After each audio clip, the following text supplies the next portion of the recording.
What's up, everyone?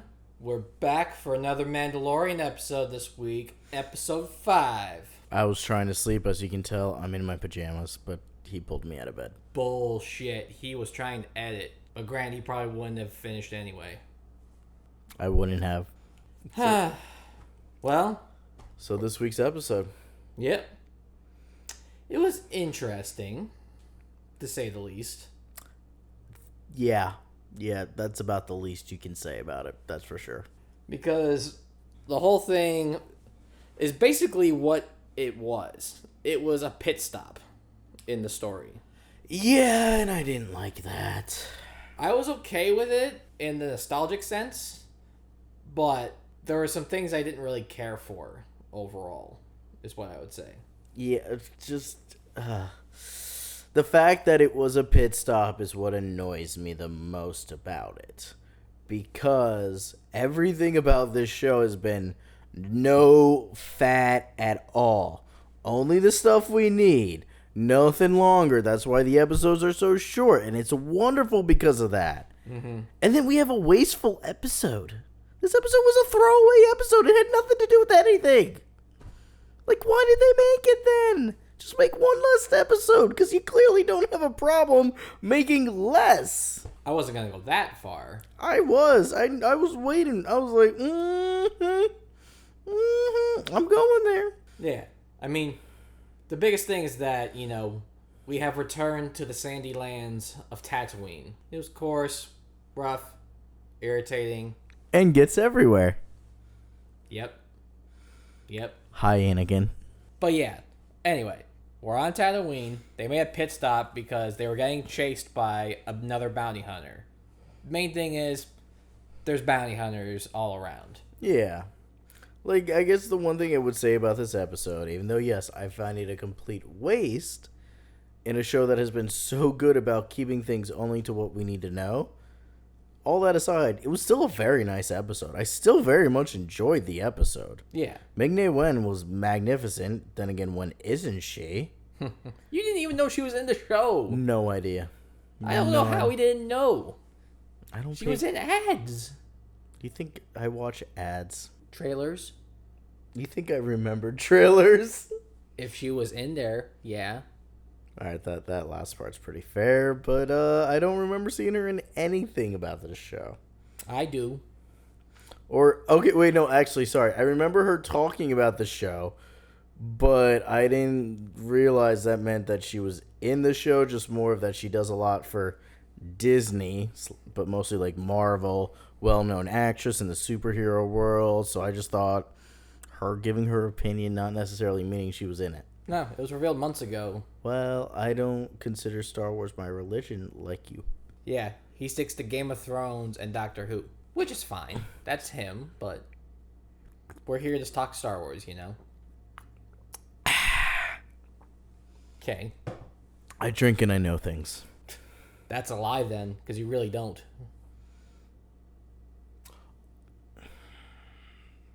Got him. Whatever. Anyway, so, yeah, we're back on Tatooine, Yep. which I have to say, those first couple shots really hit the bar on nostalgia. Because, It was too much. yeah, because it was basically pulled right out of A New Hope. Like, the surface looked exactly like the opening of A New Hope. When you see Mos Eisley in the distance, that was very much that matte painting. I honestly audibly grunted when I heard that he was going to Mos Eisley. I was like, ugh. I didn't mind that.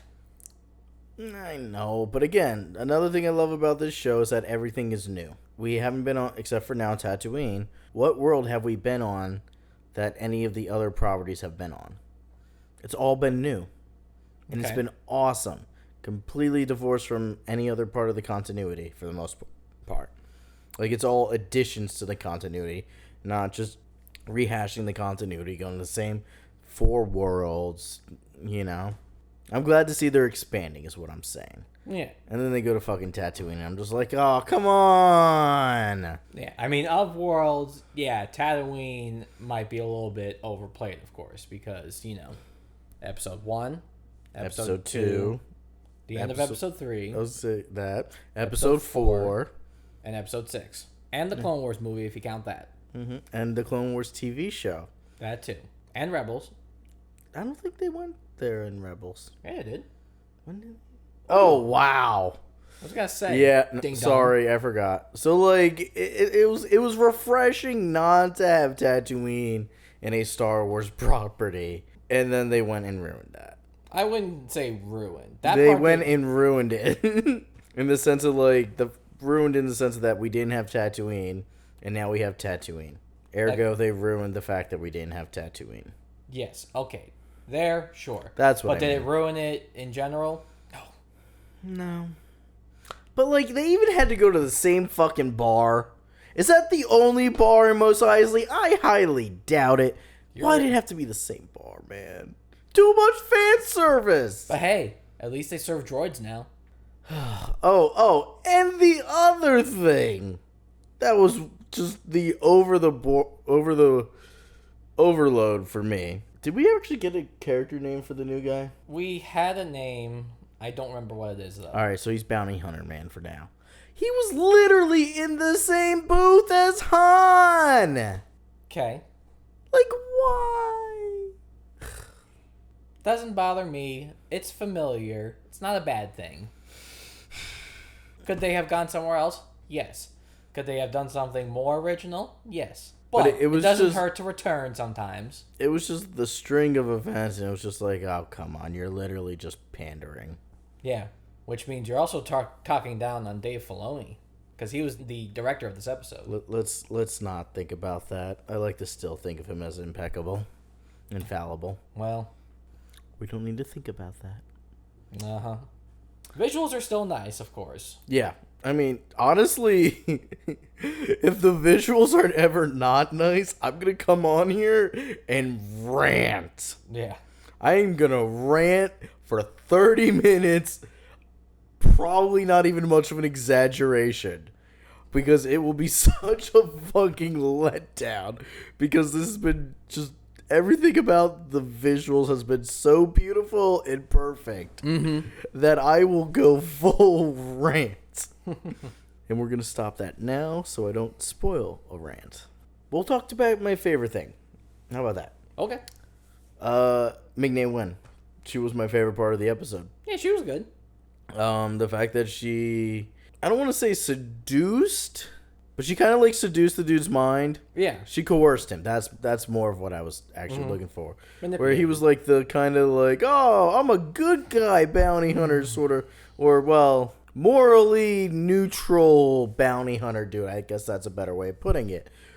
And then she just like coerces him and seduces his brain to realize, ooh, she not worth as nearly as much as Mando. Okay, hey, okay, you buy. So I love that. Yeah, I love everything she does. Her as Melinda May is still a highlight of the last decade. Oh yeah, I agree. She was definitely a great part of the episode. I also like the kid. The kid was good. He was a very solid part of this episode. And he was a big part of what made this episode nice. I wasn't crazy about him, to be honest. Oh, okay. Yeah. I mean, well, sorry, by nice, it's like, yeah, give or take. It's nice that he's there. He did a nice job. Is it really memorable? Yeah. I'm not saying he did a terrible job at acting. It's just that it's a throwaway episode. He's a throwaway character. He's a throwaway character in a throwaway episode. He feels awkward. Like, well, he's a brand new bounty hunter, so yeah. Even still, just something didn't feel right with it. Yeah. So let's go and talk about the ending. Let's get to that. Because I think we're kind of running out of things to talk about. Yeah. I mean, again, throwaway episode. So we see somebody walking up to, I'm going to still call her Melinda May because she'll always be Melinda May to me. That's fine. Walks up to Melinda May's dead body, still handcuffed. Also, I thought she was actually going to wake up there. I mean, she might be alive for all we know. I wouldn't have been surprised if, like, whoever that was, like, kind of, like, kicked some dirt in her or something like that. Yeah. And she then wakes up or starts to, like, slides him or to, like, trip him. It would be like Carl Weathers that, he got shot, but he had the Beskar underneath him to act as a Clint Eastwood shield, basically. Yeah, this would have been much more of a dragged out version, but yeah. Yeah, but that's if she survives. There's a possibility that he's just there because he was probably on the hunt also too. I was gonna say probably also on the bounty.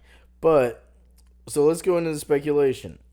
Anybody who's watching this may have already seen the headlines of everybody speculating it might be a Clone Wars, someone from the Clone Wars show. At first, I read it wrong and I thought, oh god, are they gonna try and claim that it's Boba Fett again? Sorry, I'm getting real tired of fans looking for Boba Fett in every episode of this damn show.